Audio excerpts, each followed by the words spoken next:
এ বদনাথ, আমরা যে মানে গ্যাস সারি পা দিয়ে আর কি, এ পাদলে একটা রচনা দেখি পারিস কিনা।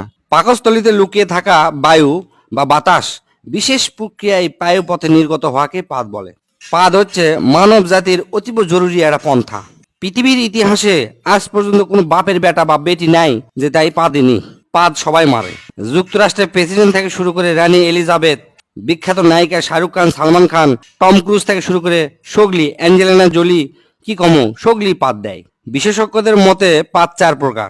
এক নম্বর হচ্ছে ঠাস পাদ, আর হচ্ছে ফুস পাদ, আর হচ্ছে কুইয়া পাদ, আর ঝোল পাদ। এক নম্বর ঠাস পাদ হচ্ছে মানুষের আবেগ নিয়ে খেলা করে, ওটা হচ্ছে ঠাস পাদ। এল্লা পাদ সাধারণত হরেক রকমের মন মাতানো সুরের সাথে নিজেদের আগমন ঘটায়। শব্দ দূষণের অভিযোগ পাওয়া গেলেও এই পাদ বেশিরভাগই বিনোদন দেয়। জোরে জোরে পাদের শব্দ শুনে মানুষজন হাসাহাসি করে, ই অক দোষ দেয়, উই অক দোষ দেয়, সেজন্য চরম একটা মজা হয়। দুই নম্বর হচ্ছে ফুসপাদ। এ পাদ নিজেকে মুক্ত করার জন্য পায়ু পতত আসে আকুপাকু করে, তারপর শব্দ ছাড়া ফুস করে বের হয়, একই হচ্ছে ফুসপাদ বলে। এল্লা পাদের কোনো সাধারণত অস্তিত্ব নাই, গন্ধ সঙ্গে এল্লা হচ্ছে অস্তিত্ব খুঁজে বের করা লাগে। এল্লা পাদও পরিবেশ দূষণ করে থাকে। তিন নম্বর হচ্ছে কুইয়া পাদ। এই পাদের অপর নাম হচ্ছে চোরাপাদ। মেলাক্ষণ সময় পায়খানা আটকে থাকার পর যে পাদ বের হয় ও কি কয় হচ্ছে যে কুইয়া পাদ। হিরোশিমার থেকেও বেশি ভয়ঙ্কর এই পাদ। মানুষের ভিড়ের মধ্যে যদি এই পাদ বের হয় আর যদি বুঝবার পারে কে মারছে, তাহলে মনে করেন যে ওই লোকের সেই খবর হয়ে যাবে। আর এই পাদ যদি কড়াইত ভাজা হয় তাহলে মোটামুটি কেজি খানিক গু বাড়াবে। এক কথায় পায়খানার পরিবর্তে এই পাদ মারা হয়, মারলে মিচ্ছানা বেশিক্ষণ টিকে থাকা যায়। চার নাম্বার এবং শেষ হচ্ছে ঝোল পাদ। সাধারণত মানুষের ডায়রিয়া বা পাতলা পায়খানা হলে এই পাদ হয়। চলাফেরা করার সময় পাদ দেওয়া মিচ্ছানা ঝুঁকিপূর্ণ। মিচ্ছানা নয়, ভালোই ঝুঁকিপূর্ণ।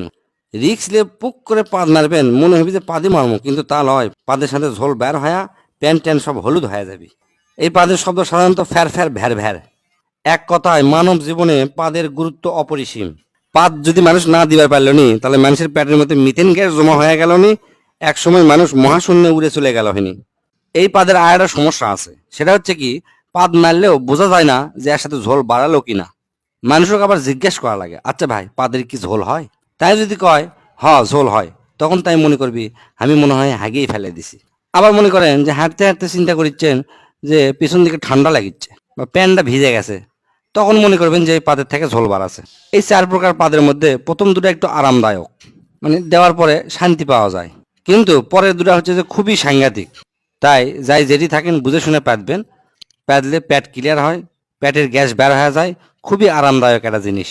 আর চার নাম্বার হচ্ছে ঝোল পাত দেওয়ার আগেই ডাক্তারের সাথে যোগাযোগ করবেন যেন ঝোল পাতটা না বের হয়। স্যার কেঙ্কা আছে? তুই তো আমাকে চোদ্দা মানে ফেলে দিল রে। তুই আমাকে এত সুন্দর করে বুঝে দিব আমি ধারণাও করবার পারিনি।